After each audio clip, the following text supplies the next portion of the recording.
నా జీవితంలో జరిగిన చిన్న సాక్ష్యం మీకు చెప్పాలనుకుంటున్నాను. 8 సంవత్సరాలు పిల్లోడిగా ఉన్నప్పుడు హార్మోనిస్ట్ నాగభూషణం గారు, పంతులు గారు తమ్ముడు గారి కుమారుణ్ణి,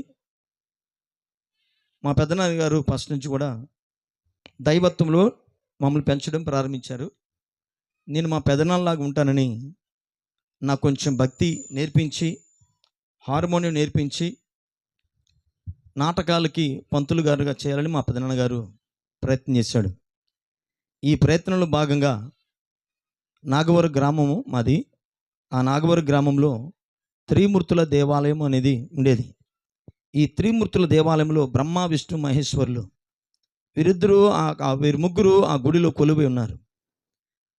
ఆ కొలువైన గుడిలోకి 8 సంవత్సరాల చిన్న సమయంలో నన్ను భజనలకి హార్మోనియం వాయించడం, చాలామంది వచ్చి తీసుకెళ్ళిన పిల్లగాన్ని హార్మోనియం వాయించు, పాటలు పాడడం, తాళాలు తీసుకురావడం,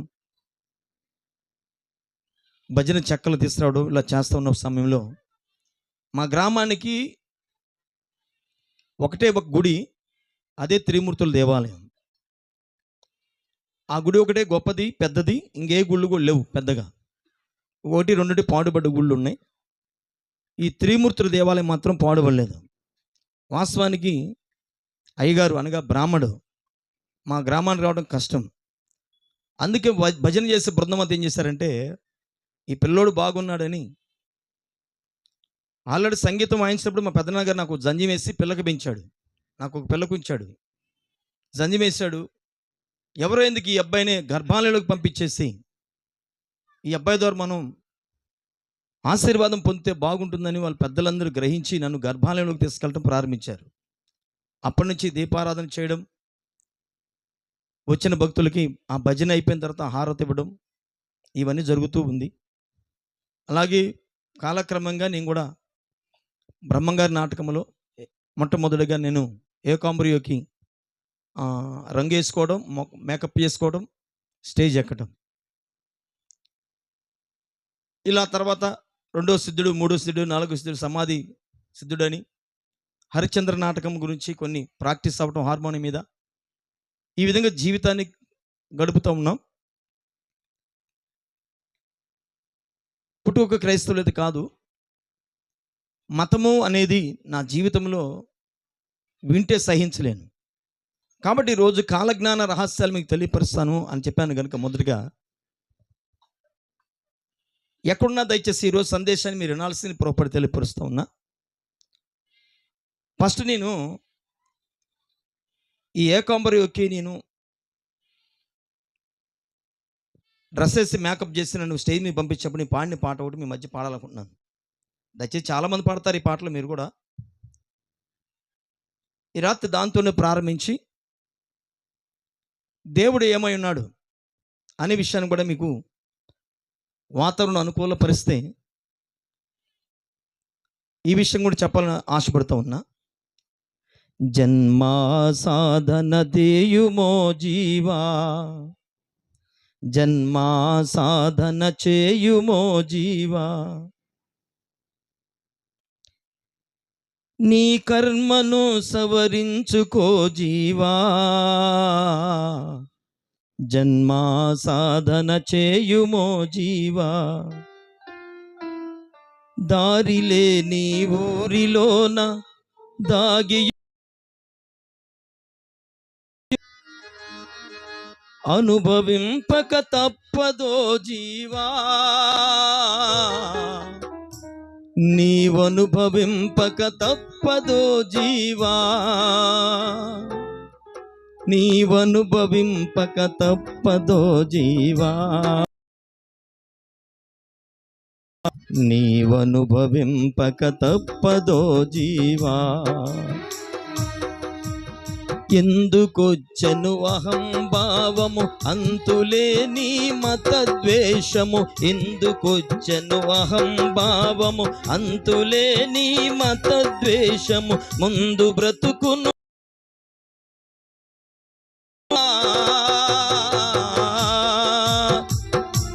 నీ ముందు బ్రతుకును కానవో జీవా, నీ ముందు బ్రతుకును కానవో జీవా. ఒక మాట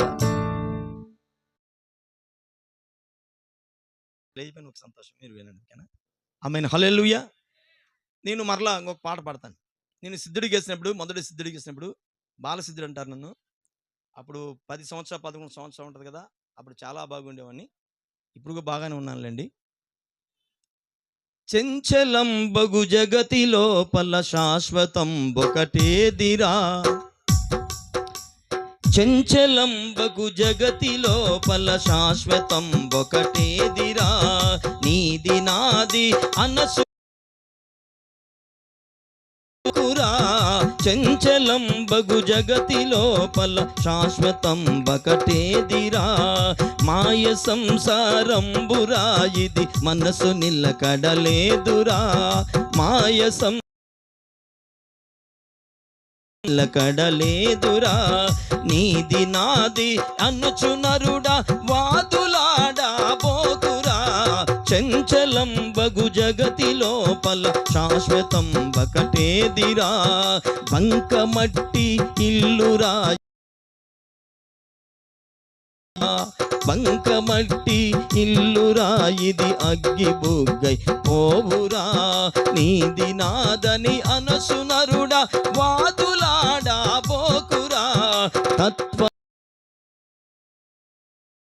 త్రోవల్ల బోకురా, తత్వమర్మము తెలియరా నీవు తప్పు త్రోవన బోకురా,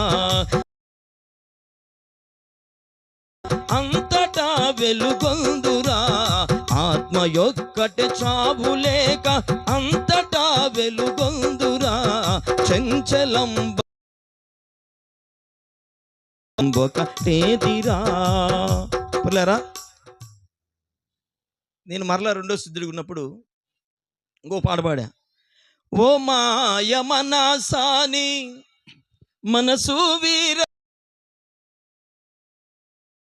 సవేయి కాను మరుగును సవేయి కాను, మట్టి బొమ్మను చేసి మాయా ప్రాణము పోసి ఒట్టొట్టి భ్రమాలాచే ఆట చెదలెట్ల గల్పడు ఎట్లు ఏర్పడే మట్టి దేహమ, పుట్టి గిట్టుట ఎట్లు ఏర్పడు గుట్టు తెలియవే మట్టి దేహమ, ఓ మాయ మనసాని మనసు వీరా గురుని కోతి గంతులు వేసి కొకారించకేని ఆటలాడించెదవు.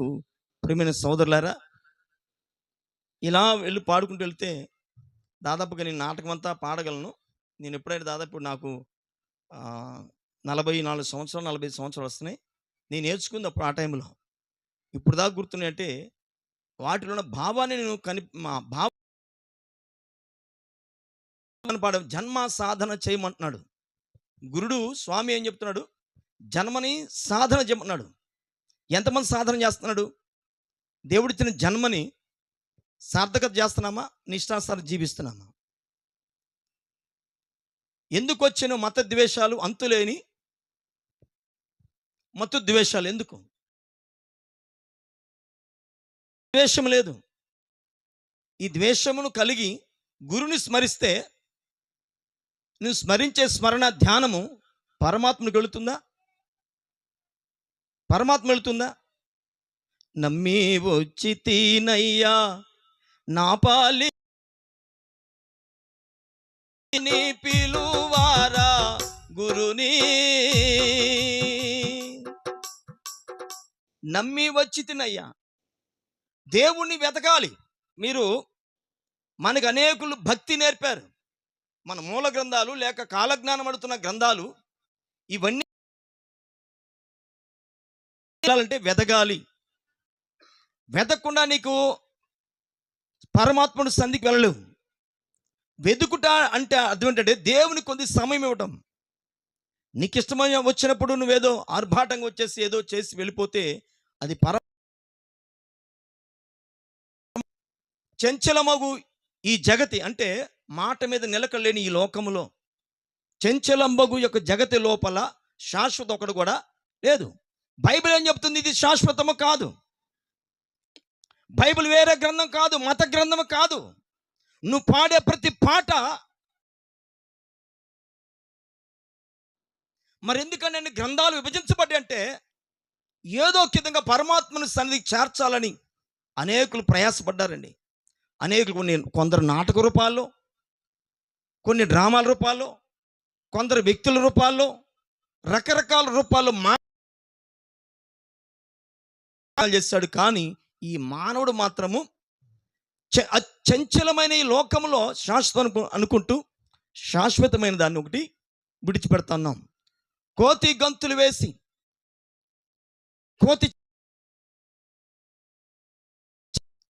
రకరకాల ఆలోచనలు, రకరకాల పద్ధతులు పాటిస్తూ నేనేం చేస్తున్నానో కూడా ఆలోచన లేకుండా జీవితాన్ని గడుపుతున్నా ఓ జీవా, నీ ముందు సమస్త వేద గ్రంథాలు చెప్తున్నాయి మానవుడికి మరణము తప్పదని. మరణించిన తర్వాత దాడికి వెళ్తాడు. యేసుక్రీస్తు నమ్ముకున్న వారు పరలోక రాజ్యం వెళ్తారంటే నువ్వు గ్రంథంలో ఉన్నది. నీ ముందు బ్రతుకు ఏమిటి? గ్రంథాన్ని చదువుతా కూడా దానిలో సారాంశాన్ని నువ్వు తీసుకోకుండా జీవితాన్ని గడిపితే నీ భక్తి నీకు పరమాత్మను సంధి చేర్చదు. నీ భక్తి దేవుని వైపు నడిపించదు. ఇలా మనం చెప్పుకుంటూ వెళ్తుంటే ఓ మాయ మనసు ఎటువంటి నువ్వెన్ని తప్పిదములు చేసినా, నీకు ఇష్టానుసారంగా చెప్పేవాడు లేదని రకరకాలుగా మాట్లాడి రకరకాల పద్ధతులు నువ్వు నడిచినా నిన్ను మాయ పొలంపక్కడు కాదు, నీ మనసే నీకు శత్రువని నువ్వు నమ్మిన గ్రంథము తెలియపరుస్తుంది. నీ నోటుకుండా పాడుతున్న పాటలోనే అంత భావం ఉంది. భావం మాకెందుకండి, పాడతామండి అంటే కుదరదు. పిల్లారని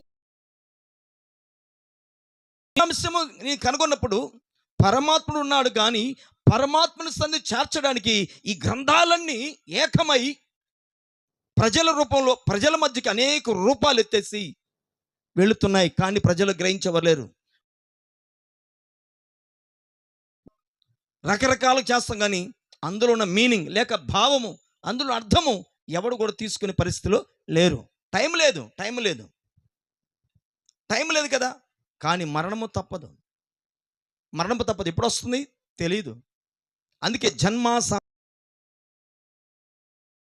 సాధన చేయాలి. మనసుని నిలకడబెట్టి చంచలమైన మనసును కాకుండా మనసులో పెట్టుకుని మనసును చేసి భక్తి జీవితాన్ని ముందు కొనసాగితే ఇంకా మనం గమనించగలిగితే తత్వమర్మము తెలుసుకోవాలి. ముందు దేవుడు ఏమై ఉన్నాడు, దేవుడికి ఉండాల్సిన గుణలక్షణాలు ఏంటి, దేవుడు ఎటువంటి వాడు, ఎలా ఉంటాడు, దేవుడు ఎవరి ద్వారా పరలోకం ఆలోచించాలి. తత్వమర్మము తెలియరా నీవు తప్పు త్రోవనబోకురా.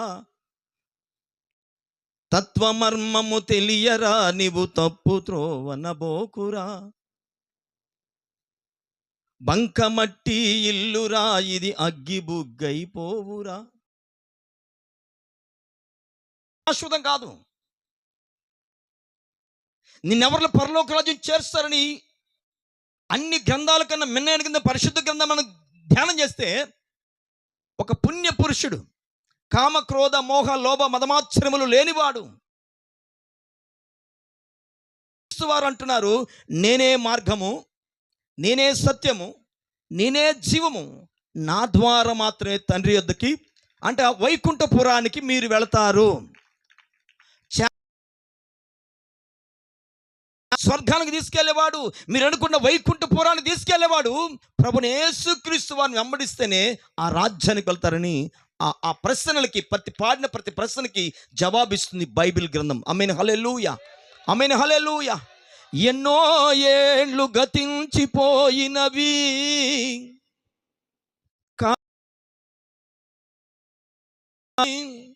ఈ శ్మశాన స్థలంబు కన్నుల్ మూర్చిన మందభాగ్యులు ఒక్కడైనను లేచిరారే, ఎన్నాళ్ళీ చనలంబులే లల్లాడిరో. ఓ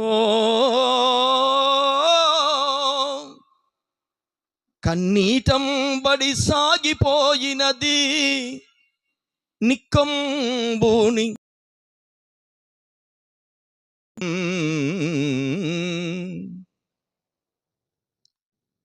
పులరా, ఈ లోకంలో మనం సంపాదించిన సాధించిన తుదకు మనం పరలోక రాజ్యానికి లేక వైకుంఠ పురాణ మార్గం అని తెలుసుకోకపోతే నీ జన్మ సార్థకం కాదు, వ్యర్థం అవుతుంది. జ్ఞాన రహస్యాలు ఏంటంటే పరమాత్మ ఉన్నాడు, పరమాత్మ వైపు నువ్వు వెళ్ళాలి, ఆ దిశగా నడవాలి. నీ జీవితం ఎప్పుడు ముగించబడదు. నుంచి దైవనామ స్మరణ చేయడానికి నువ్వు పూనుకోవాలి, నీ కుటుంబాన్ని నడిపించాలి. అలా కాకుండా నీది నాదని వాగుదలాడుకుంటూ నేనంటే అహంతో నువ్వు నడుస్తే అంత మాత్రమేనా? బైబిల్ గ్రంథమే కాదని సమస్త వేద గ్రంథాలు చెప్తున్నాయి. ఇక్కడ ముగించిన తర్వాత మరొక రాజ్యం అవుతుంది, మరొక చాటుకి మనం వెళ్ళాలి. మీరు ఇందాక విన్నారు నీ పాడిన పాటలో, తత్వమర్మము తెలియరాని ఆత్మ యొక్కటి చావు లేక అంతటా వెలుగొందురా. ఆత్మకు చావు లేదు. క్రైస్తవులు చెప్తున్నామో అబ్బో సింగనాదం జీలకర్ర ఇంకొక వాము అని చెప్తారు. కానీ మన వేదం ఏం చెప్తుంది?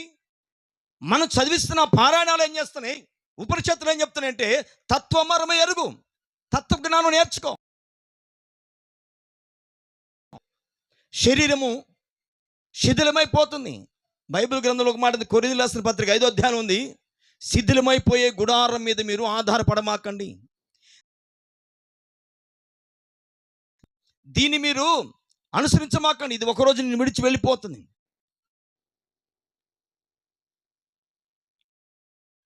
నిన్ను వెళ్ళిపోతుంది, వెళ్ళిపోయేదాన్ని చూసి అందుకు అతిస్తున్నావు. వీడిపోయినది నా భాగ్యరేఖ, నన్ను ఇప్పుడు నేను ఏకాకినా? నేను మాత్రమే కాదు, సర్వజనులు ఏకాకులే, సర్వజనులు ఏకాకులే. అన్నదమ్ములు, ఆలు బిడ్డలు, కన్న తల్లిదండ్రులు, బంధువులు, స్నేహితులు,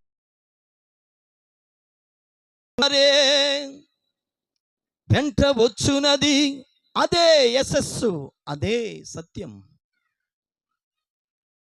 వదలిపో వైభవంబు, నా మీద నీకింత కక్షపూని, జారిపోయదవేలనే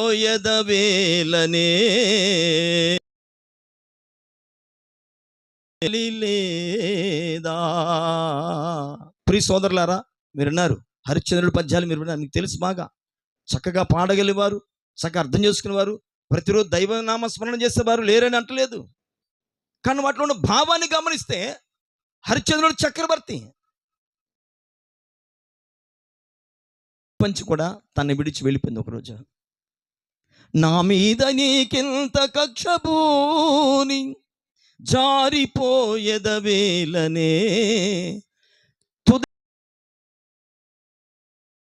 ముంచరో. నీతో ఏది రాదని సమస్త గ్రంథాలు తెలియపరుస్తున్నప్పుడు నీకెందుకు విర్రబిగుడుతానం? నువ్వు నిజంగా దైవ భక్తుడు అయితే దైవనామ స్మరణ చేస్తే ఈ లోకము ఇలా ఉండదని, ప్రకృతి ఇలా. దైవం ఏమైందో తెలియకుండానే దైవాన్ని ఆరాధిస్తున్నావు. స్థిరమై సంపదలల్లా అంత ఒక రీతినన్ సాగిరా, ఏసరికి విధి అవశ్య ప్రాప్తంబు, అర్థాన్ని నెవ్వరు తప్పించెదరు. ఉన్నవాడనని దేవుడితో పని లేదు, నాకు తెలుసు. గర్వంబు నీకు ఏటికి తగదు. స్థిరమై సంపదలల్లా అంత ఒక రీతినన్ సాగిరావు. ప్రియమైన సహోదరి సహోదరులారా, నువ్వు పాడుతున్న పాట పద్యంలో ఎంత అర్థం తెలుసా? అర్థం తెలుసు. ఆడాము, ఏదో ఏళ్ళేసాము, చప్పలు కొట్టాము, వెళ్ళాము, వచ్చాము అంటే నీ భక్తికి సార్థకత లేదు. నీ భక్తి మోక్షానికి తీసుకెళ్ళదు. నువ్వు చేస్తున్న తీసుకెళ్ళదు. పరమాత్మను సంధికి తీసుకెళ్ళని భక్తి చేయటము వ్యర్థము. ప్రియ స్నేహితులారా, మిత్రులారా, ఎవరిని విమర్శించడం కాదు, కానీ 8 సంవత్సరాల బాలుడు కానీ గర్భాలయంలో పండుకున్నప్పుడు అప్పుడప్పుడు మా గ్రామానికి బ్రాహ్మణోత్ముడు గారు వచ్చి ఒక భగవద్గీత, ఉపనిషత్తులు, వేదాలు కొన్ని పఠించేవాడు. వాటి విషయాలు మనం గమనించగలిగితే పిల్లారా, పరమాత్ముడు ఆత్మస్వరూపుడై ఉన్నాడు. పరమాత్మ రూపం ఏంటంట? రూపము లేదు. నేనే మార్గము, నేనే సత్యము, నేనే జీవమని చెబుతున్న పరమాత్ముడికి రూపము లేదు. రూపము లేని వాడి దగ్గర నడిపించాలంటే ఆ రూపము లేని వాడు తెలుసుకుని వాడు కావాలి. రూపము లేని వాడి దగ్గర తీసుకెళ్ళాలంటే ఆయన గురించి తెలిసిన వాడే కావాలి. కానీ ఎవడిని గుడ్డివాడు దారి చొప్పున నడితే ఈ గుడ్డివాడు తీసుకెళ్ళి గుంటలు పడేసినట్టుగా పరిస్థితి ఎలా ఉంటుంది? ప్రియమైన స్నేహితులారా, ఆలోచించి తత్వజ్ఞానమైన తెలుసుకొని ఈ లోక సంపదలు వ్యర్థము. బైబిల్ గ్రంథం అంటుంది, ప్రసంగి రాసిన గ్రంథంలో ఉంటుంది, సూర్యుని కింద పడు నరుడు ప్రయాస వ్యర్థము. సూర్యుని కింద ఉండి పడే ప్రతి ప్రయాస ప్రలోభాలకి గురవుతూ నేననే అహము ద్వారా ఈరోజు మనుషుడు నడిపించబడుతున్నాడు, కానీ దైవము ద్వారా మనుషుడు నడిపించట్లేదని మనకు అర్థమవుతుంది. సో ఇప్పుడు బైబిల్ గ్రంథం పక్కన పెడితే ఇప్పుడు నీ పాడిన మన హిందూ వేద గ్రంథాలు, భక్తి గ్రంథాల్లోంచి పాడిన పాటలు ఒకసారి చంచలం ఒకటి జగత లోపల, శాశ్వతం ఒకటి లేదు. శాశ్వతమేమీ లేదు. శాశ్వతమైనది వైకుంఠపురం. ఆ శాశ్వతమైన వైకుంఠపురానికి నువ్వు వెళ్ళాలంటే ఎలా ఉండాలి? నీ భక్తి దేవుని సంధికి వెళ్ళాలి. నీ ధ్యానము పరమాత్మను కదిలించాలి. ఏమి లేకుండా మనకిష్టం వచ్చినట్లుగా మనం చేసుకుని వెళ్తే ఆ భక్తికి అర్థము. ప్రియమైన స్నేహితులారా, ప్రియమైన దేవుని బిడ్డలారా, నా బంధువులారా, స్నేహితులారా, మేము ప్రేమించి నేను తెలుసుకున్న సత్యాన్ని మీరు కూడా తెలుసుకోవాల్సిందని ప్రోపడి తెలియపరుస్తూ ఉన్నాను. సమయం మనకి అనుకూలం లేదు. బంధువులు, స్నేహితులు, కుటుంబ ప్రార్థన, అనేక సత్యాలు మీకు పంచుకోవాలని ఆసక్తి ఉంది. పోతుంది. దయచేసి నువ్వు చేస్తున్న భక్తి నీకు ఉపయోగం ఉందా లేదా? నువ్వు చేస్తున్న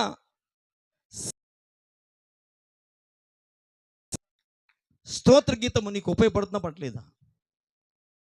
ఉపయోగమైన భక్తి, ఉపయోగమైన భజనలు, ఉపయోగమైన దైవాలు, ఉపయోగమైన దైవత్వము, ఇవన్నీ కూడా గుడ్డివాణ్ణి వెంబడిస్తే గుంటలు పడినట్టుగా ఉంటుంది. అతను ఒక ధనవంతుడు ఒక గ్రామములో ఉన్నాడు. దేవుడి గురించి తెలుసు, దేవుడు ఎవరో తెలుసు, కానీ దైవానికి సమయం ఇవ్వడం. ఈ లోపు మరణం రాని వచ్చింది. ఆత్మ మధ్యలో మధ్యవర్తిగా అల్లాడుతూ ఉంది. కానీ పేదవాడైనా, చాలామంది క్రైస్తవులు హేళన చేస్తూ ఉంటారండి. పేదవాళ్ళైతే కావచ్చు, క్రైస్తవులు యేసుప్రభు నమ్ముకూడదు, పేదరికం రావచ్చు, దరిద్రం అనుభవించవచ్చు. ఎన్ని ఇది శిథిలమైపోతుంది. శిథిలమైపోయే దాంట్లో ఎంత సంపాదించుకుని ఎన్ని ఎకరాలు మనులు మాణిక్యాలు ఎన్ని హోదాలు కలిగిన ఒకదాన్ని విడిచిపెట్టి వెళ్ళాలి. మనకు జారిపోతుంది. జారిపోయి వాటి మనకెందుకు, మనల్ని చేపట్టుకు నడిపించేది మోక్షం ఉందని ఈరోజు క్రైస్తవులు ఇటువంటి ఆరాధనలు, ప్రార్థనలు, ఉపవాసాలు తెలుగు రాష్ట్రాల కొరకు, నీ కొరకు, నా కొరకు, అందరి కొరకు ప్రార్థించేవారు ఎవరైనా ఉన్నారా నిత్యం అంటే ఒక క్రైస్తవుడే. ఎప్పుడు ప్రార్థన చేస్తాడు? ఉదయం ప్రార్థన చేస్తాడు, సాయంత్రం ప్రార్థన, మధ్యాహ్నం ప్రార్థన చేస్తాడు, అప్పుడప్పుడు ఉపవాస ప్రార్థనలు చేస్తారు. ఇటువంటి పుణ్యక్షేత్రానికి ఎలా చేరతారో పుణ్యక్షేత్రం చెప్పడానికి అనేక మంది దైవజనుల్ని దేవుడు ఎన్నుకున్నాడు. కానీ మనం ఏం చెబుతుంటే వీళ్ళని తక్కువ వారు, పనికిమాలలో గడి పోతున్నారు అనుకుంటూ ఉంటారు. కాదండి, పనికొచ్చేవారు వీళ్ళే. మన గ్రామానికి పనికొచ్చేవారు, శాంతిని సమకూర్చేవాడు, మన గ్రామానికి క్షేమాన్ని ఇచ్చేవారు, మన గ్రామం అభివృద్ధి పొందడానికి నువ్వు మందిరాలు రాకపోయినా, నీ కుటుంబం రాకపోయినా, నీ కొడుకు, నీ కొరకు, నీ కుటుంబం కొరకు, నీ గురించి ఒక్క విషయం క్రైస్తవుడు. ఈరోజు ఇంటి ఇద్దరు అన్నదమ్ములు చూస్తే ఒకడు బాగుపడితే ఒకడు వారలేడు. కానీ క్రైస్తవుడు అంటాడు, నేనేమైపోయిన పర్లే ప్రభువా, నా గ్రామం క్షేమంగా ఉండాలి, నా ఇంటి పక్క వ్యక్తి క్షేమంగా ఉండాలి, ఏదో ఒక దినాన్ని నిజమైన దేవుడు నువ్వు తెలుసుకుంటారని ప్రార్థించేవాడు ఎవడు నా ప్రపంచంలో అంటే క్రైస్తవుడు. పిల్లరా, ఇవన్నీ విని ఇవన్నీ తెలుసుకున్న తర్వాత ఈ తత్వమర్మం ఎరిగే ఈ రోజుకి నిలబడ్డా. నాలుగు మాట చెప్పుకోవడానికి రాలేదు నేను. అలా అయితే నాకెందుకండి, నాలో ఏం తక్కువ? హార్మోనియం వాయించి ఇప్పుడు రోజంతా నెల రోజు ప్రాక్టీస్ చేస్తే 30,000 50,000 ఇస్తున్నారు పంతులు గారు. డాన్స్ మాస్టర్ని, రకరకాల హోదాలు, మండల స్థాయి, జిల్లా స్థాయి అధికారుల మధ్య ఎన్నో భోగాలు అనుభవిస్తూ జీవించాల్సిన నేను ఈ పరిస్థితి ఏంటంటే ఎందుకు వచ్చి తెలుసా? ఎన్ని భోగాలు అనుభవించినా చివరికి దేవుని వైపు వెళ్ళకపోతే ఈ భోగాలు, ఈ రాజకీయ పదవులు ఇవన్నీ నిన్ను చేర్చని, మోక్షానికి చేర్చని నాకెందుకని అన్నిటిని విసర్జించి సర్వపాప పరిహారో రక్త ప్రోక్షణ వశకం తదరక్తం పరమాత్మైన పుణ్యదాన బలియాగం అని చెప్పుతున్న శ్లోకాన్ని బట్టి చూస్తే యేసుక్రీస్తు వారిని వెంబడిస్తే మోక్ష, యేసుక్రీస్తుని నమ్ముకుంటే ఈ భూలోకంలో పరలోక రాజ్యం నా ఆత్మకి శాంతి కలుగుతుంది అని నమ్మి ఇదిగో ఇప్పుడు బైబిల్ గ్రంథాన్ని చేతపుచ్చుకొని అనేక ప్రజలకి చెప్పడానికి దేవుడు ఎనక చేస్తున్నారు. దేవుని స్తోత్రం, హల్లెలూయా. ఎటువంటి భక్తి పరమునకు తీసుకెళ్తుంది? అది క్రైస్తవులే కావచ్చు, రకరకాల భక్తి పరులు కావచ్చు, రకరకాల వేదాంతులు కావచ్చు, విఘ్నులు కావచ్చు, జ్ఞానులు కావచ్చు. భక్తితో నువ్వు పరలోక రాజ్యం కూడా వెళ్ళలేవు. నీ భక్తికి మరొకడు తోడే ఉండాలి. ఈరోజు నువ్వు చేస్తున్న భక్తి ఎలా ఉంది చూద్దాం. కీర్తనల గ్రంథం 128వ అధ్యాయము. అలాగే పరిసర ప్రాంతాల నుండి దేవుని యొక్క మాటలు వింటున్న బిడ్డలారా, దేవుడి రాత్రి మిమ్మల్ని ఆశీర్వదించబోతా ఉన్నాడు కనుక శ్రద్ధగా వినండి. 128వ అధ్యాయము 4వ వచనం చదువుదాం ఒకసారి. పరమాత్ముని యందు భయభక్తులు గలవాడు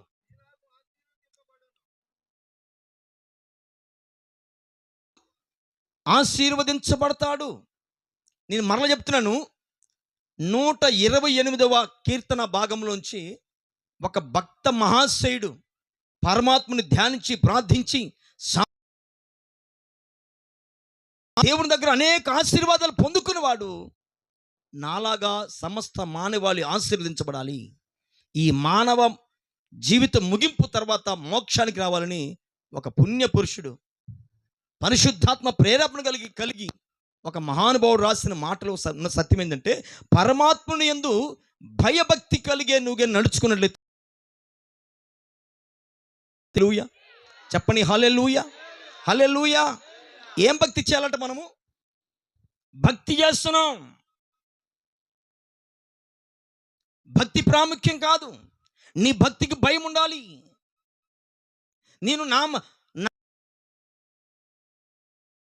నారాయణుడు ఏమై ఉన్నాడు, నారాయణ వల్ల నేను ఉండాలి, నారాయణ వల్ల నేను కూడా జీవించాలి అనుకోవాలి. కానీ ఏదో వెళ్ళిపోయి ఏదో చేసి తర్వాత నీ ఇష్టానుసారం నీ నోటికి, నీ కంటికి, నీ కాలికి, నీ మనసుకి అద్దు పొద్దు లేకుండా జీవితం గడుపుతూ ఎన్ని ఈ మధ్య మా క్రైస్తవులు పులారా, నా భావము, నా మాట, నా నాలుగు మందాన్ని బట్టి తప్పు మాట ఏమనిస్తే దయతో నా తల్లిదండ్రులకు మీరు నన్ను క్షమించాల్సి ముందుగానే మీ దగ్గర కోరడం జరుగుతూ ఉంది. పులారా, క్రైస్తవులు క్రిస్టియన్స్ ఏం చెప్పాను నేను? క్రైస్తవులు ఎవరు? వీళ్ళు ఏం చేస్తారంటే మాల, యేసుక్రీస్తు మాల ధరించి 40 దినాలు వారు ఆ మాలలో ఉంటారు. ఆ మాలల్లో కొన్ని పూసలు ఆ కింద సిలువ గుర్తేసుకొని 40 రోజులు ఉంటారు. ఒకసారి 40 రోజు ముగింపు సభకు నన్ను పిలిచారు. ఆమెను హల్లెలూయా చెప్పండి ఒకసారి, హల్లెలూయా. ఆ 40 రోజుల యొక్క ముగింపుకి నన్ను పిలిచాడు వాక్యం చెప్పడానికి. నేను అందరూ ఒక 60-70 మంది ఉన్నారు. నేను అడిగాను, నువ్వు మాల ఎందుకు వేసుకున్నావు అని అడిగాను ఒకరిని. నాయనంటే, అయ్యా నేను అంతకుముందు పోరంబాకులోని బాగా తాగేవాడిని, ఇట్టైనా 40 రోజులు తాకుంటానికి వేసుకున్నాను. ఎందుకు వేసుకున్నాడు మాలాడు? పేరేం పేరు? జేమ్స్. మరొకరిని అడిగాను, ఆడి పేరు యేసు బాబు. నువ్వెందుకు వేసుకున్నావంటే, నేను విడిచిపెట్టి వెళ్ళిపోయింది. మా అమ్మ మా నాన్న చెప్పారు, ఆ పిల్ల రావాలంటే నువ్వు మాలేసుకొని ఈ ఖైనీ లాపు. ఎన్ని రోజులు ఆపుతున్నావు? 40 రోజులు. సాదృశ్యమా? దైవభక్తి సాదృశ్యమా? తత్వమర్మము తెలియరా నీవు తప్పు త్రోవనబోకురా. తర్వాత నీ జీవితం ఏంటి? నేను అడిగాను. తర్వాత గట్టిపోతుంది. ఇప్పుడే నాలుక ఒక్కోసారి లాగి ముగ్గురు, మేమందరూ 70 మంది 80 మంది వేసుకున్నామండి. 7-8 మంది అప్పుడే 3 రోజులు 4 రోజులు ఉండలేక నాలుకలు ఓరతుంది పేనమని పోయి మనోడు మునిగాడు అందులో. నేను అడిగాను, బాబు అన్న, ఈ భక్తి గురించి నేనేం చెప్పాలి ఈ రోజు పాస్టర్ గారిని? నా ముందు నిలబడ్డ వాళ్ళంతా 40 రోజులు భక్తులే, కానీ తర్వాత భక్తి లేదు. మనోడు అంటున్నాడు, పాస్టర్ గారు భక్త మహాశయులారా, ఒక దైవజనుడు మన కాలజ్ఞానము చెప్పబోతున్నాడు కనుక మీరందరూ సిద్ధపడి. అంటే ముందు వచ్చింది ఎవరు? ఈ లాస్ట్ రోజు కదా, ముందు ఎవరు వస్తారు? అక్కోళ్ళందరూ ఏమో వెనకొస్తారు. అర్జెంట్గా వచ్చిన ఎవరు? ఈ రోజుతో 40 రోజులు ముగిస్తే రేపు పొద్దున రే వస్తారు 12 దాటి చాలు అక్కడే ఉంటాం మేము. నేను వాక్యం చెప్పిన స్టేజ్ ఎక్కడండి, నేను ముందు క్లాస్ ఇస్తాను, ఒక గదిలోకి చర్చిలు తీసుకెళ్తానంటే చర్చిలకు వెళ్ళాము. ఒరేనా ఆయన, ఇది భక్తి కాదు, ఇది దైవత్వం కాదు. దైవం ఒకరోజు మప్పి బట్టి మారడగా చేస్తే దైవభక్తి కాదు. తల్లి గర్భములో రూపింపబడి నుంచి నువ్వు దైవాన్ని ఆరాధిస్తూ ఉండాలి. నువ్వెక్కడికి వెళ్ళిన దైవాన్ని ఆరాధిస్తూ ఉండాలి. ఆ దైవాన్ని ఆరాధిస్తుంటే మానుకోవడానికి, కిల్లీలు మానుకోవడానికి, పాన్పరం మాట్లాడడానికి, కానీ దుర్భ్యాసం మానుకోవడానికి ఏదో 40 రోజులు ప్రభువా నీ మొహాన్ని ఎత్తనాను, ఆ తర్వాత నా మొహం సరంగా నేను ఉంటా అంటే అది భక్తి కాదు. ఎస్, క్షమించాలి, భక్తే, కానీ ఆ భక్తి నేను మోక్షాన్ని తీసుకెళ్దాం. సో నీ భక్తికి ఏముండాలంటే భయం ఉండాలంటుంది దైవ గ్రంథం. నీ భక్తికి ఏముండాలి? ఉపయోగం లేదు. కాడి కిందకి రాని ఎద్దు ఉపయోగం ఉందంటారా? చెప్పండి, ఉపయోగం ఉందా? చెప్పాలి. కాడి కిందకి రాని ఎద్దు ఉపయోగమా? మరి ఏం చేస్తాడు ఆ వ్యక్తి? సంతకు తీసుకెళ్ళి రైతుకు అమ్మడు. వాడు నిజం మంచి అబ్బాయి అయితే కోసుకుని తినేవాడికి అమ్ముతాడు. కానీ నువ్వు చేస్తున్న భక్తి, నీ దైవ జ్ఞానము, దైవ ఆరాధన, దైవ సముద్రైన పరమాత్మను ఎలా ఆరాధిస్తున్నావు?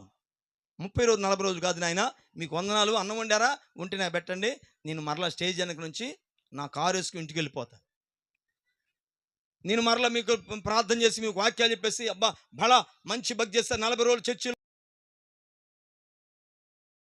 వీరు ధ్యానం చేశారు, వీరు పరమాత్మను దీవించరు గాక, మీ ఆత్మల పరలోక రాజ్యములు గాక, మీ కుటుంబాలు ఆశీర్వదించబడును గాక, నీ పిల్లలు ఆయురారోగ్యములు వర్ధిల్లుగా గాక అని వారిని దీవించి ఇంటికి వెళ్ళిపోతే, ఏ పాస్టర్ రాయుడు నిన్నగా మన డ్రైనేజ్ పక్కన్నాడో, నిన్నగా మన మధ్య ఆడేందుకు అది ఒక వికారం. నోరు బండి నిండా రక్తమే. ఈ విధంగా అడుగుతారు పాస్టర్ గారిని. బాగా వాళ్ళు పిలిచారు, వచ్చి నీకని సిగ్గుండాలి, వాడికని సిగ్గుండాలి అడుగుతారు. అందుకని స్టేజ్ ఎక్కకుండా వారికి క్లాస్ ఇచ్చేసి బయటకు వచ్చేసా. పులారా, బైబిల్ తెలుసా, చర్చికి వెళ్తారు ఆదివారం పాస్టర్ గారు చెప్తాడు, దశమ భాగం ప్రార్థన చేయాలి మీరు అంటారు. 2 గంటలు అంట దశమ భాగం ప్రార్థన, 2 గంటల చేస్తున్నాడు చేయట్లేదా? ప్రార్థన చేస్తున్నాడు చేయట్లేదా? క్రైస్తవులు ప్రార్థన చేస్తున్నాడు చేయట్లేదా? దైవానికి వాడికి గ్యాప్ లేదు. దానికి మన వాళ్ళు పిచ్చోళ్ళు కాబట్టి ఇప్పుడు అవసరమా మీకు? ఇప్పుడు మీకు అవసరమా? ఏది అవసరం? బంకమట్టి ఇల్లురా ఇది అగ్గి బుగ్గైపో నాశనం. దీని మీద మనం ఆధారపడకూడదు. పిల్లారా గమనించండి, బైబిల్ గ్రంథంలో ఒక వ్యక్తి మంచి కుటుంబము, వ్యవసాయదారుని కుటుంబము, ఒక రైతు కుటుంబం కనిపిస్తుంది బైబిల్లో. అదే యోబు అనే భక్తుడు మనకి అది కనిపిస్తూ ఉన్నాడు. యోబు మహాశయుడు తన పిల్లలకి, తన భార్యకి, తన వారికి భక్తి నేర్పాడు. ఏ భక్తి నేర్పాడు తెలుసా? భయముతో కలిగిన భక్తి నేర్పి ఆశీర్వదించబడ్డాడు. ఈ రాత్రి 2 విషయాలు చెప్పేసి నేను ముగించాలని ఇష్టపడుతూ ఉన్నాను. దేని స్తోత్రం, హల్లెలూయా, ఆమేన్, హల్లెలూయా. నీవు నిజముగా నీ కుటుంబం ఆశీర్వదించబడాలనుకున్నట్లయితే, నువ్వు నిజంగా నీ గర్భంను పుట్టిన నీ బిడ్డలు అనేకుల కంటే ఆశీర్వాదకరంగా నిలబడాలని ఒక ఆలోచన నీకుంటే ప్రియమైన తల్లిదండ్రులారా, ఇదిగో నేను చెప్పబోతున్న మాట నీ కుటుంబంలో అనుసరించండి.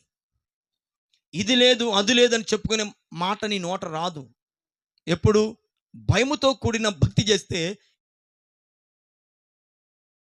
రోగం అని ఇవన్నీ చెప్పడానికి నీ నోటికి ఆ మాట రాకుండా పరమాత్ముడైన దేవుడు యేసుక్రీస్తు ప్రభువు వారు నీకు చిత్తశుద్ధితో ఆయన స్వస్థపరచగలిగిన దేవుడు ఆయన. ఆమేన్, హల్లెలూయా. పిల్లలు చదవండి, ఊజు దేశం అనే ఒక దేశం ఉంది. ఆ దేశంలో ఆ రైతు గారు యేసుక్రీస్తు నిజమైన దేవుడు అని, పరమాత్ముడు అని, ఆయన ద్వారా మోక్షము ప్రాప్తము జరుగుతుందని ఉద్దేశించి ఆయన ఒక సాక్ష్యం ఇస్తా ఉన్నాడు. చదువుకుందామా? యోబు అను ఒక మనుషుడు ఉండెను, న్యాయవంతుడినై. గమనించండి, దేవుని యందు భయం ఉన్నవాడు యథార్థంగా ఉంటాడు. దేవుని యందు భయం ఉన్నవాడు, పరమాత్మని యందు భయం ఉన్నవాడు, పరధ్యానంలో ఉన్నవాడు ఒక వ్యక్తిని అనవసరంగా మాట్లాడాలన్నా, ఒక వ్యక్తి మీదకి నియంతకు వెళ్ళాలన్నా మొదట భయం వస్తుంది. ఈరోజు ప్రియమైన తల్లిదండ్రులారా, నువ్వు ఉంటున్న ప్రాంత ప్రజలకు భయం ఉందా? భయం అన్నది లేదు. ఎవడు ఇష్టానుసారంగా వాడు జీవితాన్ని గడుపుతూ ఉన్నాడు. కారణం, నువ్వు పరమాత్మని పరిచయం చేయకపోవడం ద్వారా నీ బిడ్డలు ఈ రోజున భయం లేకుండా జీవితాన్ని గడుపుతూ మధ్యలోనే జీవితాన్ని ముగించిపోతున్నారు. ఇప్పుడు ఏడుస్తున్నారు కొంతమంది. వస్తారా?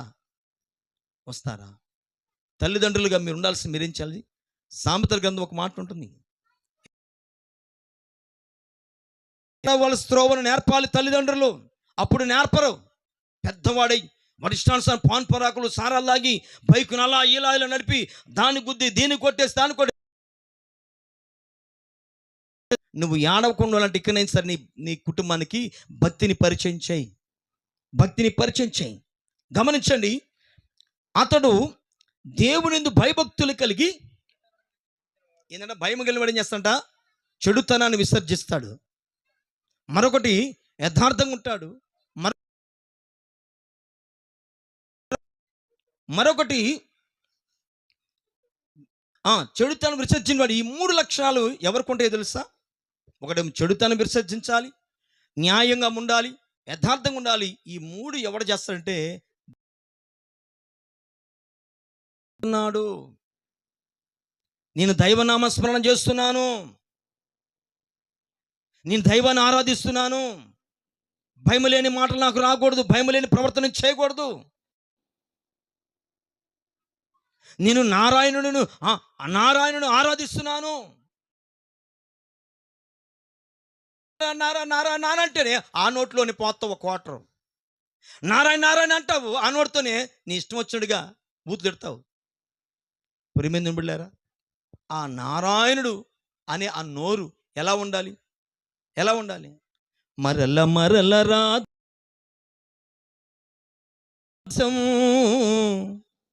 మనోహరం మహావరం యేసయ్య దర్శనం, యేసయ్యే శరణమంటూ గొంతులెత్తి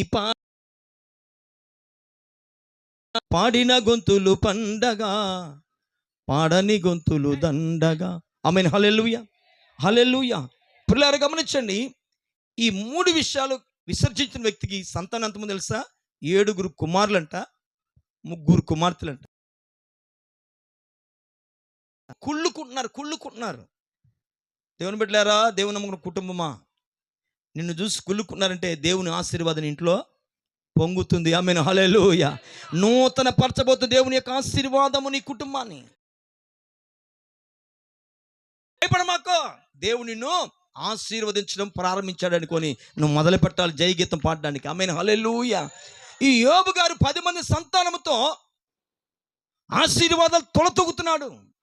ఈయన చూసి మాకంటే వెనకొచ్చి ముందు ఇల్లు కట్టేశాడు, వారు పిల్లలు అంటున్నారు, ఎట్టున్నారు, రకరకాల ఉంటారుగా. ఎదుగుతుంటే వారలేని కళ్ళు, కొన్ని దిష్టి కళ్ళు, పాపిష్టి కళ్ళు, దయ్యపు కళ్ళు ఉంటాయి కదా. అటువంటి కల్లోడు ఈయన కుటుంబం వైపు చూశాడు. ఎవడు వారవలేని వాడు చూస్తున్నాడు. ఒకడు మంచిగా బ్రతుంటే వారవలేక అసూయపరుడు యోబు వైపు చూస్తున్నాడు. అయితే యోబు ఏం భక్తి చేస్తున్నాడు? అంటే భక్తి కాదని చేస్తే భయము కలిగిన భక్తి చేస్తున్నాడు గనుక ఆ భయము కలిగిన భక్తి యాడికెళ్తుంది? పరమాత్మని సింహాసనాన్ని కదిలిస్తుంది. ప్రతి నిత్యం ప్రార్థన, పరమాత్మ ప్రతిరోజు ఆయన ప్రార్థన ఆలకిస్తూ తలపెట్టాలని ఆ వారలేని మధ్యకు వస్తున్నాడు. వచ్చాడుతున్నారు, రే ఏంట్రా పిచ్చి పిచ్చిగా నా భక్తుడి గురించి, నా భక్తురాలు కుటుంబం గురించి మాట్లాడుతున్నావు ఏంటి సంగతే? చూసావా, మా వాళ్ళు ఉదయాన్నే లేచి ప్రార్థన చేస్తున్నారు, సాయంత్రం ప్రార్థన పోతారు. నీకేమొచ్చింది మాయ రోగం? వరం లేకపోతున్నావా? కళ్ళల్లో కారం కొట్టుకోపోతావు అంటే ఆడంటాడు, అక్కడ బైబిల్ గ్రంథం రాయబడింది, అయ్యా నీ యందు భయభక్తి ఉంటున్న మాట నిజము, న్యాయముగా ఉండటం నిజము, చెడుతన విసర్జించడం నిజమే. నేను ఎలాగైనా ఇంట్లో జొరబడి ఆశీర్వాదాలన్నీ పాడు చేయాలి. మనసుకు శాంతి లేక, కుటుంబంలో సమాధానం లేకుండా, కుటుంబంలో ఆరోగ్యం లేకుండా, పంటలు సరిగా పండకుండా ఏదో కానీ ఏంటి, నేను ఆ ఇంట్లోకి వెళ్ళలేకపోతున్నానయ్యా, ఆ ఇంట్లోకి నేను వెళ్ళలేకపోతున్నాను. ప్రియమైన భక్తులారా, ఈరోజు మన కుటుంబాలని దేవుడు పరిపాలిస్తున్నాడా? మనమంట దరిద్రప దేవత పరిపాలిస్తే కుటుంబాల ఆశీర్వాదాలు ఉండవు. శనేశ్వరుని కుటుంబంలో ఉంటే నువ్వెన్ని పనులు చేస్తున్నా కలిసి రాదు. ఆ శనేశ్వరుడు ఆ దరిద్రపు దేవతను కొంతమంది మా వాళ్ళు, మా ఇంట్లో నేను పండుగ రోజు మా ఇల్లు చాలా దూరం, ఆ ఇంట్లోంచి మా ఆవిడ ఏం చేస్తుంటే ముగ్గేసుకొని 2 కాళ్ళ సందులు తీసుకుని పోతా ఉంటుంది. ఒకరోజు అడిగాను, అమ్మ రవణమ్మ ఏందమ్మంటే, అయ్యా శనేశ్వరుని ఊరు బయటకు వదిలేస్తున్నావు, నేను తీసుకెళ్ళి శనేశ్వరుడికి వెళ్ళిపోతాం. మరి 3 రోజులు ఏం చేశాడు? ఇంట్లో కనుమ రోజు తాగాడు, పొంగల్ తిన్నాడు, ఫస్ట్ రోజు 2 రోజు అరసలు తిన్నాడు. మరి పిండిలో దంచేశాడా? లేదండి, నీ తెలియదు అన్నారు. చూడండి ఎంత బూటకం అండి. శనేశ్వరుడు ముగ్గుతో పంపిస్తే పోతే ఈరోజు మన కుటుంబాలు ఎలా ఉండాలి సార్? నిండుగా దీవించబడేవాళ్ళం. ఎవడు చూసినా సరే, అమ్మా బాగున్నావా, ఏదోలే పాస్టర్ అలా ఉన్నావు, చెప్పుకోవడానికి ఏమున్నాయి, చెప్పుకుంటే ఏది కడుపు పగిలి కాలం పడిద్దంట. ఇన్ని బాధలు ఎందుకు అనిపిస్తున్నావు? శనేశ్వరుని ముగ్గు ద్వారా భక్తి ద్వారా బయటికి వెళ్ళడం. చూడండి, ఇక్కడ ఒక శనేశ్వరుడు భయభక్తి కలిగి వాడు కుటుంబం చుట్టూ తిరుగుతున్నాడు. ఎలాగైనా విని నష్టపరచాలి, ఎలాగైనా కుటుంబాన్ని ఆశీర్వాదం లేకుండా చేయాలని బహు ప్రయత్నం చేస్తున్నాడు. ప్రయత్నం వల్లగాల. అసలు దీన్ని కారకుడు ఎవరంటావు? ఈ పశువుడు వెంకటేశ్వరులు. ఇలా యెహోవా దేవుడే కదా, అసలు యెహోవా దేవుని దగ్గరికి వెళ్ళిపోదాం. టక్ టిక్ టిక్ వెళ్ళాడు. వెళితే యెహోవా అన్నాడు, రే నువ్వు చూసిన తమాషాలు, నువ్వు చేస్తున్న విషయాలను చూశాను. నువ్వు ఆ మధ్య పశువుడు వెంకటేశ్వరుడు చుట్టూ తిరుగుతున్నావు. ఏమైందిరా, నీకు మతిపోయిందా, ఏకపోయిందా? నువ్వు ఒక పాట పాడతా. ఏకేకు సాయిబా దోదేకు సాయిబా. అయ్యా మీ వాయించలేరేటి. ఏకేకు సాయిబా దూదేకు సాయిబా. దూది దూరంగా పెట్టి దుమ్ములు ఎంత ఏముంది? ఏమి మనకు ప్రయోజనము ఉండదు. ఇప్పుడు మార్చారు నాకు తెలియదు, కానీ నేను పీర్ సాహిబ్ కూడా వెళ్ళాలని నాకు ఆశ. అంటే అన్ని క్యారెక్టర్ నేర్చు పంతులు మరి అన్ని నేర్పాలి కదా. వాళ్ళకంటే ముందు నేను ఆరు పెట్టి ముందు ఆ నడక వేయాలి, పాటలు పాడాలి, పద్యాలు కదా. ఇంకో మాట అంది ఇంకోటి అంటే హిందూ మతం పై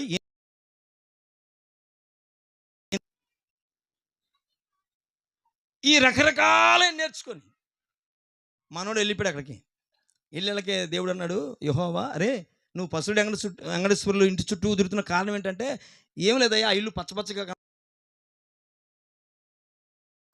ఆయన ప్రార్థన చేస్తున్నారు బాగా ఆశ్రయం. ప్రతి వారు మా వాళ్ళందరూ వాడు వైపు చూస్తున్నారు. మళ్ళీ వాడు వైపు అయితే మా వాళ్ళు నాకు లేకపోతే అట్టా అనుకో. వెళ్ళిపోయావంటే నేను ఎలా వెళ్తానయ్యా? ఆమెను గట్టిగా చెప్పకూడదామా? Amen hallelujah, amen hallelujah. అక్కడ అంటున్న మాట చదవండి, సాయించండి ఒకసారి. 10వ వచనం, యోబు గ్రంథం 1వ అధ్యాయం 10వ వచనం ధ్యానం చేద్దాం. నీవు అతనుకు కలిగిన సమస్తమును పొలాల చుట్టూ, పశువుల చుట్టూ, బిడ్డల చుట్టూ, మనవరాళ్ళ చుట్టూ కంచె వేసితివి. ఆమేన్ హల్లెలూయా. ఎవడు కంచె వేసాడు? కంచెని వేస్తూ ఉండదు. ఆ కంచె ఎవడని తొక్కుతాడు? పెట్టు గారకంపలు కొంప. నాగేశ్వరరావు మా పూరి కొంపలు ఎవడు వస్తాడు చెప్పండి? మా ఇంటికి కూడా వస్తాడా? డాబాలు ఇంటికి వెళ్తారు ఎవరన్నా? మా పూరి కొంపకు మా నాన్న 4 మూల గారకంపలు పెడతారు. ఎందుకు డాడీ? ఎందుకంటే గారకంప అంట గుచ్చుకుంటారు వచ్చే దేయానికే. ఇక సాక్ష్యం చెప్పడం టైం లేదు కనుక, దర్వాజులో కోడి పిల్ల, నువ్వు చేసిన పాపాన్ని కోడి పాడు చేస్తున్నావు, కోసుకుంది ఇబ్బంది లేదు. బతికిన కోడి పిల్ల, 4 వెంట్రుకలు, 4 మిరపకాయలు గుంట తీసి పెడుతున్న అర్ధరాత్రి. ఇప్పుడు ఆ టైంలో దయ్యాలు తిరుగుతాయి కాబట్టి అప్పుడు రాకుంటానికంట, అప్పుడు వేయాలంట. నీ వేసే కంచె ద్వారా నీ శనిశ్రం పోడు. నువ్వు వేసుకున్న అంతర్తంత్ర మంత్రాల చేత అనేకమైన వాటి ద్వారా శనేశ్వరుడు పోతే నీ కుటుంబం ఇలా ఉంటుందా? ఈరోజు నీ హృదయంలో బాధ ఉండదు పిల్లరా. ఎవరి వల్ల కాదు, కంచె వేసేవాడు దేవుడే ఉండాలి నీ కుటుంబానికి. నువ్వు ఆరాధిస్తున్న దేవుడు నీ కుటుంబానికి కంచెగా ఉన్నాడా లేడో ఒకసారి జ్ఞాపకం చేసుకు ఆలోచించి రాత్రి. ఏదో చేస్తున్నాను, ఏదో వెళుతు, అది ఎందుకు తెలియదో ఏలయితంట, ఏది రాదు వెంట, ఎవరు రారు ఎంట, ఎవరికి ఎవరు ఈ లోకములో, చివరికి యేసే పరలోకములో. ఈ లోకములో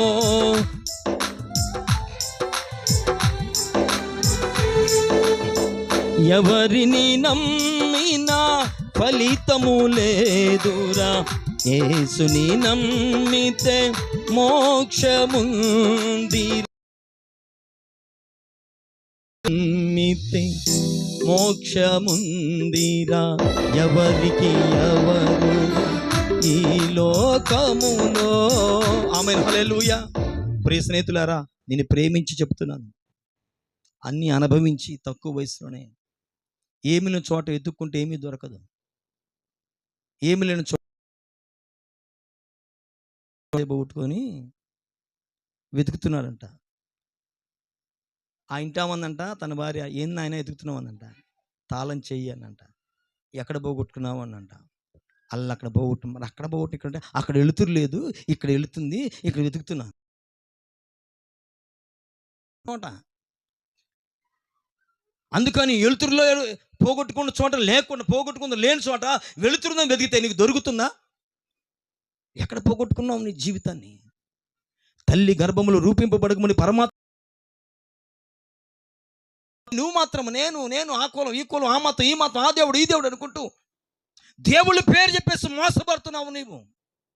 దేవుడే ఉన్నాడు, పరమాత్ముడే ఉన్నాడు. ఆయన సాష్టాంగ దరిద్రపు దేవత చెబుతుంది, శనేశ్వరుడు చెబుతున్నాడు, అయ్యా యెహోవా, నీవు ఆ ఇంటి చుట్టూ కంచె వేసావు కనుక నేను వెళ్ళలే. నిజంగా యేసు క్రీస్తుని నిజంగా దేవుడుగా నువ్వు నమ్మితే, ఆయన కంచె వేసే దేవుడు కనుక ఏ దరిద్రపు దేవత, ఏ చీకటి శక్తి, ఏ అరాకప శక్తి, ఏ తెగులు నీ గుడారాన్ని సమీపించదు. ఎందుకని ఆయన కంచె వేస్తే ఎవడు కూడా తీయలేడు. అందుకే పంచాయతీ పెడతానికి వెళ్ళి అక్కడికి ఎవరు చెబితే ఆ కంచె, ఆడు చేసిన భక్తిని బట్టి ఆయన కంచె నియమించాను. ఆడి భక్తి చేయాల నా యందు భయము కలిగి చెడుతనం విసర్జించాడు. ఒకప్పుడు తెలుసో తెలియకో తప్పిదములు చేస్తాడు, ఒకప్పుడు తెలుసు తెలియకో కలగపులం చేస్తే రాజకీయాలతో. ఇప్పుడు తెలుసుకున్న నిజమైన పరమాత్మ ఉన్నాడు కనుక ఆయన సంధికి వెళ్ళాలంటే న్యాయవంతుడిగా ఉండాలనుకున్నాడు అతను. ఒకప్పుడు యథార్థతను కోల్పోయిన వాడు కావచ్చు, యేసుక్రీస్తు నమ్ముకొని యథార్థవంతుకున్నాడు, అంత మాత్రం భయం కలిగి ఉన్నాడు కనుక ఆయన భయం గల భక్తే ఆ ఇంటి చుట్టూ కంచెగా మారింది. ఆమేన్, హల్లెలూయా, ఆమేన్, హల్లెలూయా. నీ కుటుంబానికి ఆశీర్వాదం ఉండాలి. మనం చక్కగా చదవగలిగితే 128వ అధ్యాయము మొదటి మాట చదువుదాం. యెహోవా యందు భయభక్తులు గలవాడు ఇలాగున ఆశీర్వదించబడును. ఎలాగ ఆశీర్వదించబడతారంట? తన నిశ్చయముగా తన చేతుల కష్టార్జితము అనుభవిస్తారో. నిశ్చయముగా నీ చేతుల కష్టార్జితం అనుభవిస్తావు. నీవు ధన్యుడు అవుతావు. నీవు ధన్యుడిగా ఉంటావు కనుక నీకు మేలు కలుగుతుంది. ఎలా ఉండదంట? భార్య, ఎవరి భార్య ఫలించు ద్రాక్షావళి వలె ఉంటుందంట.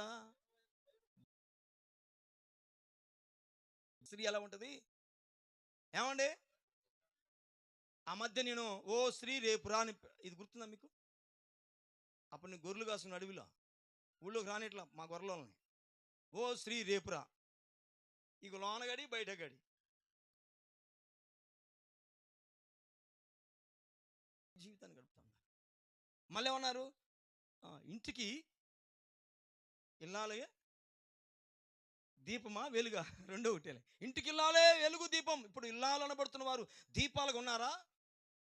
ఏమంటా పెట్టి నాకు అంటున్నారు కదా. ఎందుకు అనిపించుకున్నారు? ఎందుకంటే ఆ ఇంట్లో దేవుని గురించిన భయం లేదు కనుక. ఆ స్త్రీ పెట్టినందుకు దరిద్రం వచ్చింది. దేవుడు నిజమైన దేవుడు నీ కుటుంబంలో ఆ నామ ఆమె వస్తే ఏం వస్తే కాళ్ళు చేత అల్లుడు వస్తే ఆమె వస్తే మొత్తి పోయిద్దా? ఆ మధ్య 16 రోజుల క్రితం పెళ్లి సంబంధం చూసాం. పెళ్లి అంతా ఇంట్లో కొంపల ముసలమ్మ చచ్చిపోయింది. అమ్మాయి ఆ పిల్లని కొంచెం ముసలమ్మ చచ్చిపోయిందే, రేపొద్దున లాకపోయిద్దాం పిల్ల అడుగులు వస్తుంటే. ఆ పిల్లని వెట్టబుట్టి అట్లాగే పుట్టింది ఆ పిల్ల. కానీ ఇంటికి దేవుని భయం లేదు కనుక శత్రు సాతను వస్తాడు పోతాడు, వస్తాడు పోతాడు. ఒక ఉయ్యాల నువ్వే వేస్తావు. ప్రియమైన ఎందు భయభక్తులు కలిగి ఉండటం ద్వారా ఎన్ని ఆశీర్వాదాలు, ఎన్ని లాభాలు. అయ్యా వెంకటేశ్వరుడు అంటున్నావా? నేను ముగిస్తాను ఇంకా. ఎన్ని లాభాలని ఒకసారి నువ్వు నిశ్చయముగా నీ చేతులు కష్టార్జితమో హాస్పిటల్కి వెళ్ళదు, రోగాల వైపు వెళ్ళదు, పోలీస్ స్టేషన్కి వెళ్ళదు, ఏ అల్లుడు కూడా నేను ఇబ్బంది పెట్టరు. ఎప్పుడు దేవుని భయము కలిగి ఉంటే నీ అల్లుడు కూడా బంగారు ఏం సంగతులు అంటారు,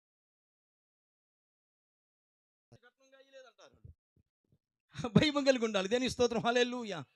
నిశ్చయముగా నీ చేతులు కష్టాలు అనుభవిస్తావు, నీవు ధన్యుడువు. ఆమేన్, హల్లెలూయా. ఏంటంట నువ్వు? ఎవడైనా అన్నాడా ఈ మాట? ఎవడే అన్నాడా? చెప్పగలిగారా? ఇదిగో నా యేసుక్రీస్తు ప్రభువారు. నీవు ధన్యుడవో, నా యందు భయము కలిగితే నువ్వు ధన్యత అనుభవిస్తావు, కానీ దరిద్రం అనుభవించవు. ఎస్, నువ్వు ధన్యుడిగా ఉండాలనుకున్నావా? నీ బిడ్డలు ధన్యులుగా ఉండాలనుకున్నావా? కలగాలనుకున్నావా? దేవుణ్ణి అనుసరించు, దేవుని నామాన్ని ధ్యానించు. నీ లోగుట నీ భార్య ఫలించు ద్రాక్షావల్లి పిల్లలు, నీ బల్ల చుట్టూ నీ పిల్లలు ఒలీవ మొక్కల వలె ఉందురు. ఇట్టు ఉంటాడు. ఎలా ఉంటాడు?